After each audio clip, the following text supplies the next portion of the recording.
رمضان المبارک میں غریب کی مدد کرنی ہے تو ساتھ اس کی عزت بھی کرنی ہے۔ نبی پاک علیہ السلام کے دروازے پر جب یہ جملہ ایک ہے لیکن بڑا قیمتی ہے، صحابہ کہتے ہیں جب ہم دروازہ رسول پہ جاتے تھے خیرات بھی ملتی تھی اور عزت بھی ملتی تھی۔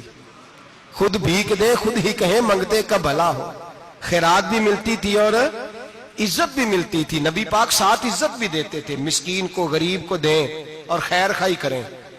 جوتے بیچنے والے جوتوں کے ریٹ سستے کریں، کپڑا بیچنے والے کپڑے کا ریٹ، درزی صاحب بھی ریٹ سستا کریں، دکاندار بھی چیزوں کا ریٹ، حکیم صاحب پیسے کم لیں، ڈاکٹر پیسے کم کریں، حکومت نرخوں میں کمی کرے اور یہ کام اجتماعی طور پہ کریں۔ میرے نبی پاک نے فرمایا رمضان غمخواری کا مہینہ ہے، اس میں غمخواری کرنی ہے، دوسرے کا خیال کریں، اظہار کریں، قربانی کریں۔ یہاں ہر چیز کا ریٹ بڑھ جاتا ہے رمضان شریف میں، ہر آدمی کہتا ہے میرا سیزن آ گیا ہے، توجہ بڑھائیں، خیال کریں، غمخواری کا مہینہ ہے۔ اور پھر آپ لوگوں سے یہ بھی گزارش ہے کہ رمضان المبارک کا جب مہینہ آئے تو جس آدمی کے ساتھ نیکی کرنی ہے وقت پہ کریں۔ کسی غریب کو پیسے دینے ہیں، کپڑے دینے ہیں تو یکم رمضان کو دیں۔ میں اکثر دوستوں سے پوچھتا ہوں، میں کہتا ہوں قاری صاحب نو جوڑا کدو دیندے ہو؟ کہندے 27ویں والے دن۔ میں کہا مینوں لگ گئی سمجھ، تہاڈی سازش ہے کہ جڑے سواں کے پا نہ لوے۔ ایویں مولوی چودھری صاحب دے نال دے کپڑے پا لے تے کتے لکھیا ہے اینوں دینا ہے 27ویں؟ تسی دسو 27ویں والے دن کو درزی سی کے دیندا ہے؟ انہوں 3 گنا بھی پیسے دئیے تو کہندے جڑے باقی نے انہاں دے نہیں بٹن پہ لگ دے میرے کولوں، کتھوں جوڑا سی کے؟ تو کس دن دیتے ہو قاری صاحب کو؟ کیا مقصد ہے؟ پہننے کے لیے دے رہے ہو یا اس لیے دے رہے ہو کہ نہ پہن سکے؟ تو بھائی آپ جب کسی کو کوئی چیز دیں گے تو کب دیں گے؟ جب وہ استعمال کر سکے۔ غریب کو لوگ فطرانہ دینے جاتے ہیں عید سے 1 دن پہلے، تو کیا کرے گا اس کا؟ وہ نہ تو کپڑے خرید سکا نہ روٹی لا سکا، بلکہ میرے حضرت صاحب فرماتے ہیں رمضان سے پہلے دے دو، رمضان کی نیت کر کے رمضان سے 1-2 دن پہلے دے دو، اللہ رمضان جتنا ثواب ہی عطا فرمائے گا۔ رمضان سے پہلے دو جس کو کچھ ہے دن، قبل از وقت تیاری کرو۔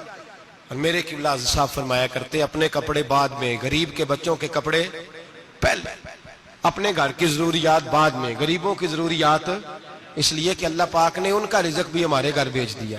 ہماری ڈیوٹی لگائی ہے کہ تم نے بانٹنا، بانٹنے والے بنو، اور یہ ذہن بنائے کہ پتہ نہیں کس کا حصہ تھا جو اللہ نے میرے گھر بھیجا، یہ ذہن بنا کے بانٹ۔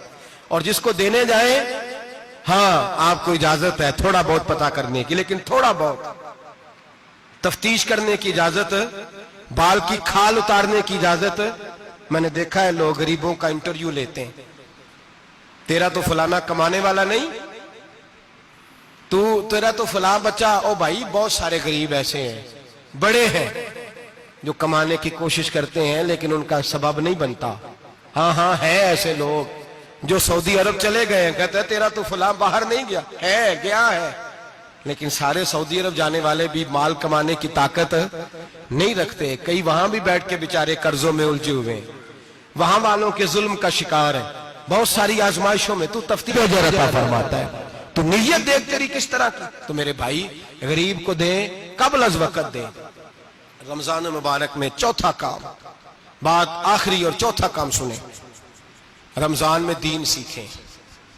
شیطان قید ہوتا ہے زیادہ سے زیادہ، اور جب آدمیوں کا پیٹ خالی ہوتا ہے نا تو ذہن جو ہوتا ہے نا وہ بھی اس کا فریش ہوتا ہے، اس میں کوشش کریں دین سیکھنے کی۔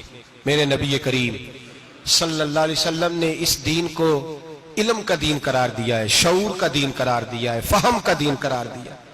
نبی پاک صلی اللہ علیہ وسلم نے فرمایا ایک عبادت کرنے والا عشاء کے بعد کھڑا ہو اور فجر تک نماز پڑھتا رہے، ایک عالم دین عشاء پڑھ کے سو جائے اٹھ کے فجر پڑھ لے تو وہ 70 عبادت کرنے والوں کا درجہ زیادہ نہیں، عالم کا درجہ پھر بھی زیادہ ہے، اس عالم دین کا درجہ زیادہ ہے، اس لیے کہ وہ لوگوں کو آگاہی دیتا ہے، شعور بخشتا ہے۔ یہ دین جو ہے یہ، اور نبی پاک صلی اللہ علیہ وسلم نے فرمایا عبادت کرنے والے پر عالم کا درجہ اتنا ہی زیادہ ہے جتنا میرا درجہ اپنے غلاموں پر زیادہ ہے۔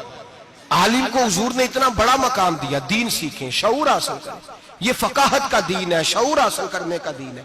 اور نبی پاک صلی اللہ علیہ وسلم نے فرمایا دین کی ایک بات سیکھ لینا 1000 نفل پڑھنے سے زیادہ درجہ رکھتی ہے، دین کی ایک بات سیکھ لینا 1000 جنازے میں شرکت سے زیادہ درجہ رکھتی، دین کی ایک بات سیکھ لینا، میرے نبی پاک صلی اللہ تعالی علیہ وسلم ارشاد فرماتے 1000 مریض کی عیادت کرنے سے زیادہ درجہ رکھتی۔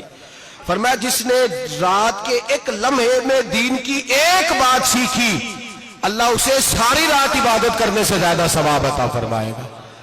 میرے ایسا فرمایا کرتے جب سیکھنے والے کو یہ ثواب ملے گا تو بتائیے سکھانے والے کو کتنا ثواب ملے، اسے اللہ کتنا درد۔ رمضان آ رہا ہے، شیطان قید ہے، دین پھیلانے کی کوشش کریں، جد و جہد کریں۔ بڑی نیند آتی ہے فجر پڑھ کے، لیکن اگر کسی کا ارادہ بن جائے کہ دین سیکھنا بھی ہے اور دین بچوں کو، تو پھر کوئی نیند غلبہ۔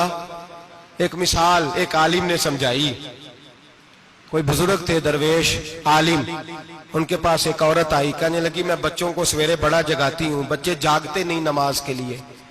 بڑا عجیب جواب دیا بزرگوں نے، درویش نے، عالم نے، کہنے لگے بی بی کیوں نہیں جاگتے، جگایا کر، بیدار کیا کر، اٹھایا کر۔ کہنے لگی بڑی جدوجہد کرتی ہوں، اٹھتے نہیں، بیدار نہیں ہوتے۔ اللہ والے تھے نا۔ کہنے لگے یہ بتا اگر اس کمرے میں آگ لگ جائے تو پھر بچوں کو کیسے بیدار کرے گی، آگ سے بچانے کے لیے کیا کرے گی؟ پھر تو بالوں سے پکڑ بھی گھسیٹنا پڑا تو گھسیٹ کے کمرے سے لاؤں گی، پھر تو چوٹیں لگتی ہیں تو لگ جائے، پھر میں پرواہ نہیں کروں گی۔